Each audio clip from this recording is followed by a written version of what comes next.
बॉलीवुड में अब तक कई सुपरस्टार्स हुए हैं और आगे भी होते रहेंगे, लेकिन कपूर परिवार के सुपरस्टार पृथ्वीराज कपूर को हिंदी सिनेमा में उनके योगदान के लिए हमेशा याद किया जाएगा। इसी के चलते आज आपको पृथ्वीराज कपूर की जिंदगी के उन पहलुओं से रूबरू करवाएंगे जिनसे आप आज तक अनजान रहे होंगे।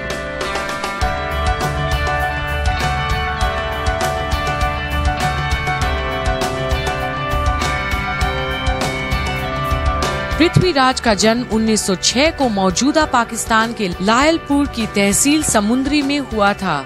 जब वो महज 3 साल के थे तब उनकी मां का देहांत हो गया था। स्कूल के दिनों में 8 साल की उम्र में उन्होंने पहली बार एक नाटक में हिस्सा लिया था, जिसके बाद उनकी नाटक में रुचि बढ़ती रही। अपने नाटक के इस शौक को पूरा करने के लिए वो लाहौर आ गए, लेकिन हैरान करने वाली बात ये है कि उनके पढ़े लिखे होने की वजह से किसी भी नाटक कंपनी में पृथ्वीराज को काम नहीं मिला। जब वहाँ कुछ बात नहीं बनी तो वो 1929 में मुंबई आ गए और इंपीरियल फिल्म कंपनी में बिना किसी सैलरी के एक्स्ट्रा एक्टर बन काम करने लगे।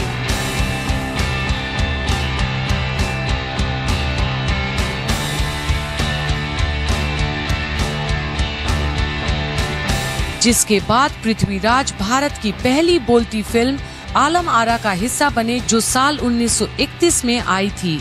इस फिल्म में सिर्फ 24 साल की उम्र में पृथ्वीराज ने अपनी एक्टिंग का लोहा मनवा दिया था। फिर साल 1960 में फिल्म रिलीज हुई मुगले आजम, जिसने हिंदी सिनेमा के इतिहास को ही बदल कर रख दी। आज भी इस किरदार के लिए पृथ्वीराज को याद किया जाता है। हालांकि इस फिल्म में दिलीप कुमार और मधुबाला ने भी दमदार अभिनय किया था, लेकिन उन दोनों से ज्यादा पृथ्वीराज को तारीफ मिली थी। वहीं इस आइकॉनिक फिल्म की फीस से जुड़ा एक मजेदार किस्सा है। दरअसल फिल्म के मेकर्स ने पृथ्वीराज को साइन करते हुए कोरा चेक दे दिया था, तो इस पर पृथ्वीराज ने कहा कि इतना कुछ लिखा है तो रकम भी लिख ही देते, जिस पर आसिफ ने कहा जानता तो पूछता नहीं।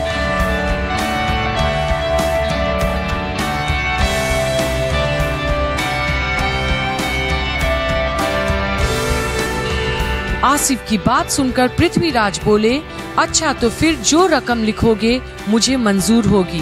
फिर आसिफ ने कहा, नहीं दीवान जी, सब ने अपनी कीमत लगाई है, फिर आप क्यों? आसिफ की बात सुनकर पृथ्वीराज कपूर बोले, नहीं, मेरी कीमत तुम लगाओगे, क्योंकि मैं भी तो अभी तक अपनी कीमत नहीं लगा पाया। दोनों के बीच काफी देर तक हुई इस बातचीत के बाद आखिरकार 75,000 रुपये की फीस तय हुई। लेकिन ये बात इतने पर ही नहीं रुकी।